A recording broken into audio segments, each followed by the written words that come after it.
Hello gardeners! August is one of the busiest months in my garden, not because I'm planting everything yet, but because I'm getting everything ready to plant. Before the fall season begins, there are a number of important jobs that can make a huge difference in how successful your garden will be. Today, I'll show you exactly how I prepare my garden every August, including soil preparation, mulch, irrigation, pest prevention, compost extract, crop rotation, and a few other tips that help set up my fall garden for success. If you're new here, welcome. My name is Jara. I'm a lifelong gardener and the owner of a seed and plant nursery located in Orlando, Florida. I specialize in rare, heat-tolerant, and tropical crops that you will not find at your average garden center. I help gardeners grow more food year-round by choosing the right crops for extreme conditions like high heat, rain, and pests. If that sounds like what you've been looking for, hit subscribe so you don't miss any of my videos. So let's discuss how to prepare the garden for fall by starting with garden cleanup. At the beginning of August, I walk through the entire garden to decide what stays and what goes. Sometimes the hardest part of preparing for fall is simply making room for it. Start by walking through every bed and being honest with yourself. Which plants are still healthy and producing well, and which ones are just taking up valuable space because you keep hoping they'll bounce back. Don't be afraid to pull out plants that have clearly reached the end of their productive life. A tired, half-dead pepper plant that's hanging on for one more fruit is still using water, nutrients, and valuable garden space that could be supporting a healthy new transplant. That said, not every summer crop needs to be removed. A lot of my peppers and eggplants are actually staying right where they are. They're healthy, disease-free, and because both crops produce on new growth, August is the perfect time to prune them back, give them some fertilizer, and encourage a fresh flush of vigorous growth for the fall season. Sometimes a little care is all a healthy plant needs to become productive again, but otherwise, it might be better to start over with fresh new plants. And one final tip, if you're pulling healthy plants, go ahead and add them to your compost pile. But if a plant showed signs of disease or had a heavy insect infestation, it's much better to bag it up and dispose of it. The last thing you want to do is spread those pests or diseases all over your garden. If you followed along with me in my July garden guide, a lot of you sowed sun hemp, sorghum sundengrass, or caliente rojo mustard to cover crop. Usually cover crops grow for 4 to 6 weeks and then you terminate them while they're still young, soft, and green. August is when that comes full circle because those cover crops need to be terminated before they flower, produce seed, and before you start planting for fall. You do not need a tiller for this. If you terminate while the growth is still young and tender, a weed whacker or a machete does this job in a few minutes. If you let it go a little longer and the stems have toughened up, use the crimping method instead. And that's where you lay a wide plank of wood over the bed and step down along its length in one direction to flatten everything down. Either way, leave the roots in the soil and let the top growth break down right where it falls as a natural mulch. Give it a couple of weeks to start breaking down before you plant into that area, and your soil will be in much better shape just in time for fall. Once I've cleared out a bed or growing space, the next thing I do is amend the soil. Whether I just removed old summer crops or terminated a cover crop, I like to give my beds a fresh boost before I start planting for fall. My favorite soil amendments are compost, worm castings, biochar, crab meal, and azomite. These are the products I use year after year because they help replenish organic matter, improve soil structure, feed beneficial microbes, and provide a broad range of nutrients and trace minerals. I especially like to use worm castings and crab meal because it helps to suppress root knot nematodes by encouraging beneficial microorganisms that naturally attack them or their eggs. I don't overcomplicate this process. I simply sprinkle whatever amendments I have on hand over my raised beds, containers, or in-ground garden spaces, then lightly work everything into the top few inches of soil using a stir-a-hoe or a rake. That shallow incorporation is enough to get the amendments into the root zone without disturbing the soil too much. By getting these amendments into the soil now, they'll have a few weeks to begin breaking down and become bioavailable to your plants before your fall transplants and direct sown crops go into the garden next month. One of the best things you can do for your garden this month is replenish your mulch. By August, most of the mulch you applied in spring has started breaking down, and that's actually a good thing. It's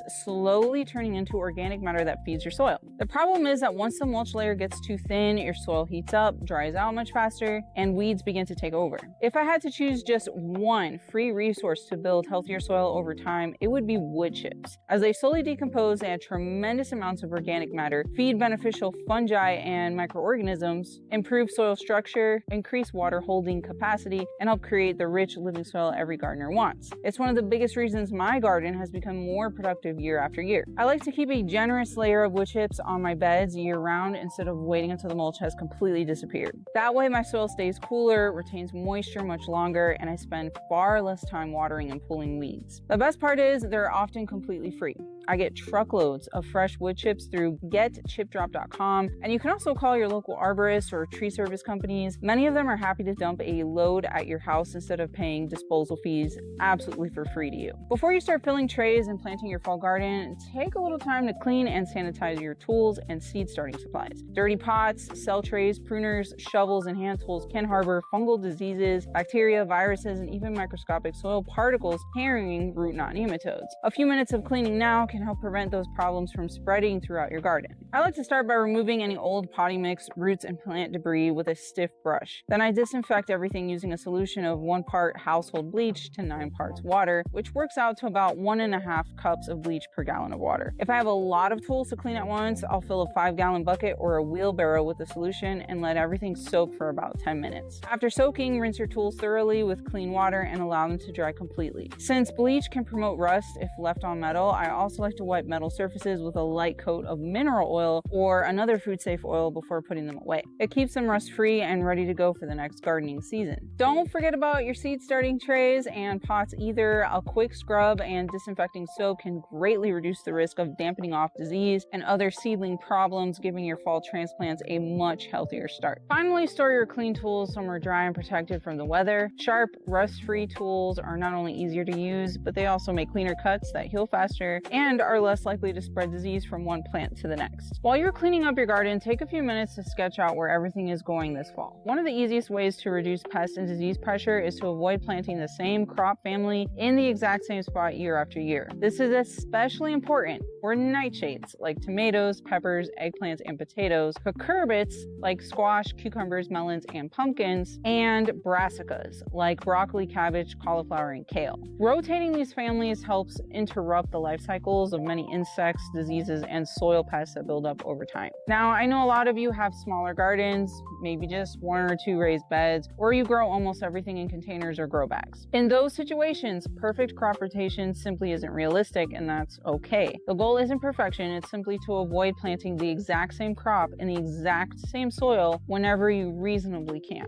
For example, if tomatoes grew in one bed this spring, maybe that bed gets beans, carrots, lettuce, onions, or herbs this fall instead. Even rotating to a completely different plant family for one season can help. If you garden in containers or grow bags, it's even easier. Simply refresh the potting mix with compost or potting mix. If a container had a serious disease problem, it's often worth replacing the potting mix altogether before planting another crop. Another strategy I use is planting cover crops between seasons. Even if a bed eventually grows the same crop again, spending a few months growing a cover crop instead helps feed the soil, increase beneficial microorganisms, and add organic matter and break up that continuous cycle of host plants that many pests depend on. Remember, crop rotation isn't an all or nothing practice. Even making a few small changes each season can reduce pest pressure, improve soil health, and lead to a healthier, more productive plant over time. If you're planning to install or upgrade your irrigation system, do it before you start planting for fall. It's so much easier to lay out drip lines and make adjustments when your beds are empty than trying to weave tubing around established plants later on.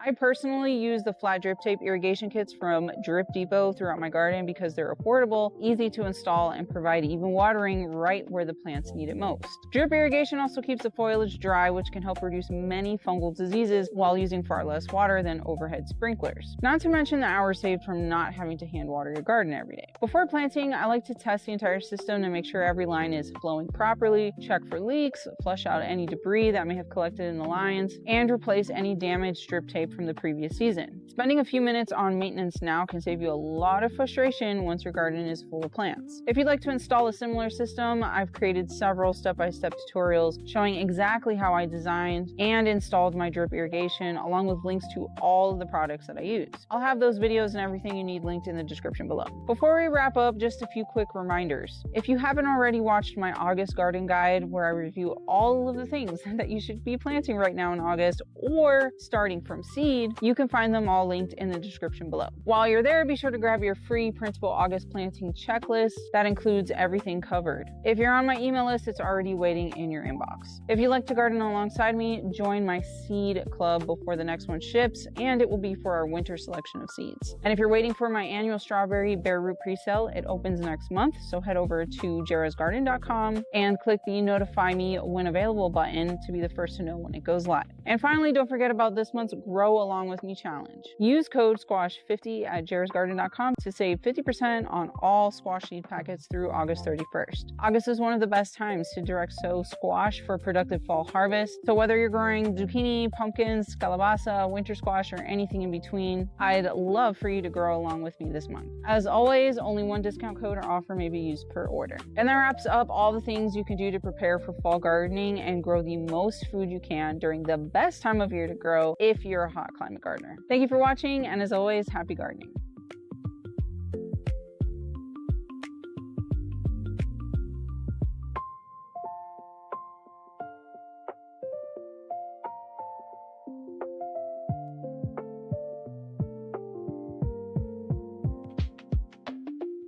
Wow.